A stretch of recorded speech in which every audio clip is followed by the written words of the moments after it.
దేవుని పరిశుద్ధ నామములో అందరికి వందనములు. వాక్యమును ధ్యానించుకుందాం. కీర్తనల గ్రంథము 40వ అధ్యాయము 5వ వచనం. యెహోవా నా దేవా, నీవు మా ఎడల జరిగించిన ఆశ్చర్యక్రియలను, మా ఎడల నీకున్న తలంపులను బహు విస్తారములు. వాటిని వివరించి చెప్పేదని అనుకొంటినా అవి లెక్కకు మించి ఉన్నవి. నీకు సాటి అయిన వాడు ఒకడును లేడు. మరియు యెషయా గ్రంథము 55వ అధ్యాయము 8వ వచనమును ధ్యానించుకుందాం.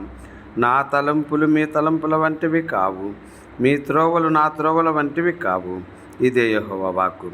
ఆకాశములు భూమిపైకి ఉన్న ఎంత ఎత్తుగా ఉన్నవో, మీ మార్గముల కంటే నా మార్గములు, మీ తలంపుల కంటే నా తలంపులు అంత ఎత్తుగా ఉన్నవి. ప్రభునందు ప్రియ సహోదరి సహోదరుడా, దేవుడు అనగా పైనున్నవారు. మనము భూమిపైన జీవించి ఉన్నాం.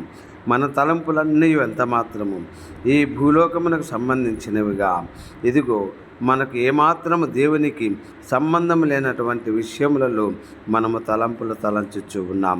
పైనున్నటువంటి దేవాతి దేవుడు, ఆయన పైనున్న వాటి కొరకు ఇదిగో ఆయన యొక్క అద్వితీయ కుమారుడు యేసుక్రీస్తు నామమును ఈ భూమిపైకి పంపించి పైనున్న వాటి కొరకు వెతుకు నిమిత్తమై ఆయన తలంపులు మన పట్ల ఏమి ఉన్నవో మనకు తెలియపరిచి ఉన్నారు. దేవుడి పరిశుద్ధ వాక్యమును దీవించునుగాక. ఆమెన్.